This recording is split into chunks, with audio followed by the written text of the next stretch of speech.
Aku Sari, usiaku 34 tahun. Selama ini, rumah tanggaku dengan suamiku, Imam, berjalan harmonis dan penuh cinta. Kami saling melengkapi, membangun mimpi bersama. Tapi keharmonisan itu sedikit terusik ketika Imam harus bertugas ke luar kota selama seminggu penuh. Tentu saja aku merasa kesepian. Rumah yang biasanya ramai dengan canda tawanya, kini terasa begitu sunyi. Untuk mengobati rasa rindu dan mengisi kekosongan, aku sering menelepon Imam. Kami bisa menghabiskan waktu berjam-jam di telepon, membicarakan hal-hal sepele hingga yang penting, sekadar untuk merasa dekat. Suatu malam, seperti biasa, aku sedang asyik berbicara manja dengan Imam di telepon. Aku menceritakan hariku, mengeluh betapa aku merindukannya, dan kami tertawa bersama. Tiba-tiba, ku dengar suara pintu kamar terbuka. Aku menoleh dan terkejut melihat Andi, adik kandung Imam, sudah berdiri di ambang pintu. Jantungku serasa berhenti berdetak. Setahuku, dia seharusnya menginap di kampus malam itu untuk mengerjakan tugas kelompok. Aku tak menyangka dia akan pulang. Wajahku langsung memerah. Karena malu, aku yakin Andi mendengar percakapan manjaku dengan kakaknya. Sontak aku langsung memutus panggilan telepon dengan Iman, beralasan sudah mengantuk. Andi hanya tersenyum tipis, seolah mengerti, lalu berjalan menuju kamarnya tanpa berkata apa-apa. Tapi senyuman itu, entah kenapa, terasa berbeda. Sejak malam itu, suasana di antara kami menjadi sangat canggung. Aku jadi salah tingkah setiap kali berpapasan dengannya di rumah. Andi memang tinggal bersama kami sejak ia kuliah. Dulu aku menganggapnya seperti adikku sendiri. Tapi sekarang, aku melihatnya dengan cara yang berbeda. Dia benar-benar sudah dewasa. Usianya baru 21 tahun. Tapi postur tubuhnya tinggi dan tegap. Bahunya lebar dan lengannya tampak kokoh.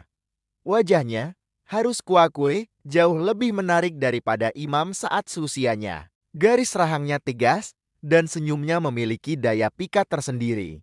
Tanpa sadar, aku mulai membanding-bandingkan mereka berdua. Imam adalah suami yang baik. Tapi Andi, dia memancarkan aura muda yang energik dan menggoda. Keesokan paginya, suasana canggung itu kembali terasa. Aku sedang di dapur menyiapkan sarapan ketika tanpa sengaja aku memergoki Andi baru keluar dari kamarnya. Dia hanya mengenakan handuk yang melilit di pinggangnya, rambutnya yang basah meneteskan air ke bahunya yang bidang. Jantungku berdetak kencang, lebih kencang dari biasanya. Aku segera berbalik, pura-pura sibuk dengan panci di atas kompor, seolah tidak melihat apa-apa, pipiku terasa panas.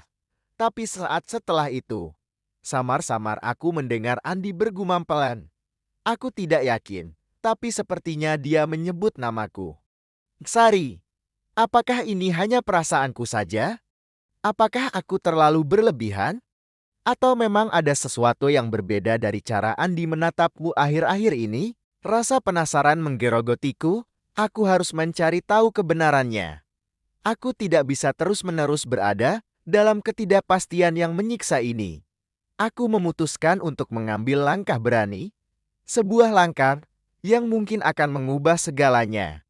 Aku memutuskan untuk sedikit menggoda Andi, untuk memancing reaksinya. Malam harinya, setelah memastikan Imam tidak akan menelepon, aku menjalankan rencanaku. Aku sengaja mengenakan daster pendek andalanku yang sedikit terbuka, sesuatu yang biasanya hanya kupakai saat bersama Imam. Aku melihat Andi sedang duduk santai di ruang tengah, fokus membaca buku. Dengan langkah yang dibuat sepelan dan sesantai mungkin, aku menghampirinya. Aku duduk di sofa yang sama, sangat dekat dengannya, sampai lutut kami hampir bersentuhan. Wangi parfumku yang lembut menguar di udara. Andi tampak sedikit terkejut dengan kehadiranku yang tiba-tiba begitu dekat. Dia mencoba menggeser duduknya, tapi aku menahannya. Aku menatapnya lekat, lalu bertanya dengan suara yang kubuat sedikit menggoda. Lagi baca apa? Kok serius banget? Dia tergagap menjelaskan judul bukunya, tapi tatapannya tidak fokus. Aku tersenyum dalam hati. Aku tahu aku berhasil mengusiknya. Aku tidak berhenti di situ. Aku mendesaknya lebih jauh. Anda, kataku lembut. Kamu kan sudah dewasa. Sudah ganteng. Pasti banyak cewek yang suka.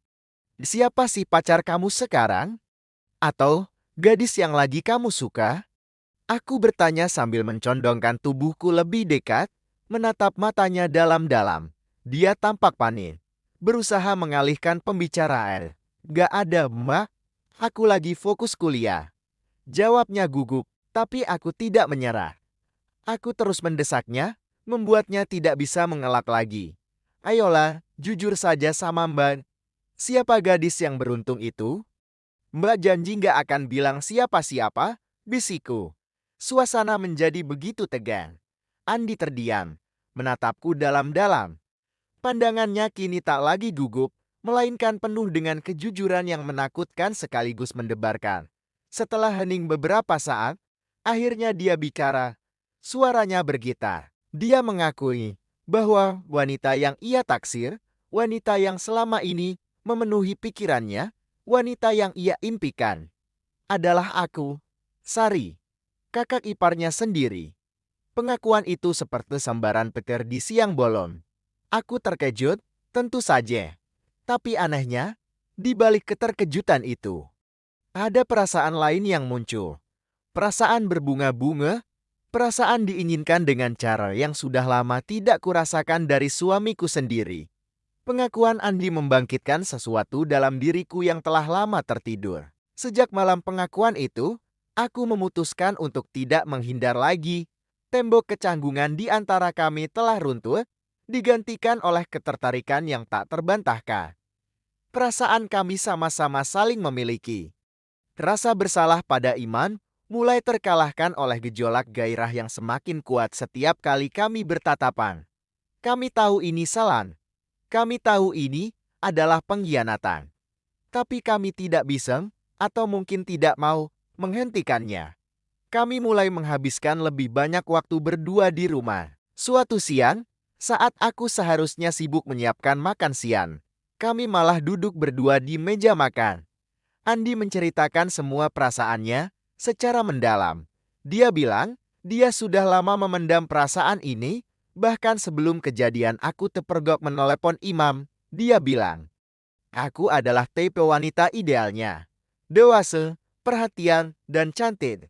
Semua kata-kata manis yang keluar dari mulutnya membuatku luluh, membuatku merasa menjadi wanita paling istimewa di dunia. Kami sadar hubungan terlarang ini tidak boleh berlangsung selamanya. Kami sepakat, ini harus menjadi rahasia kami berdua.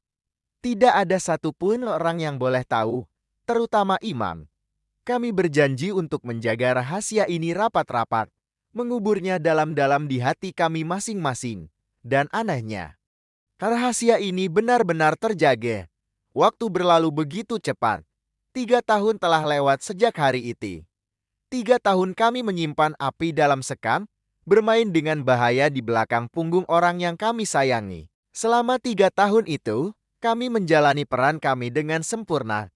Di depan Imam dan keluarga, kami adalah kakak dan adik ipar yang akur.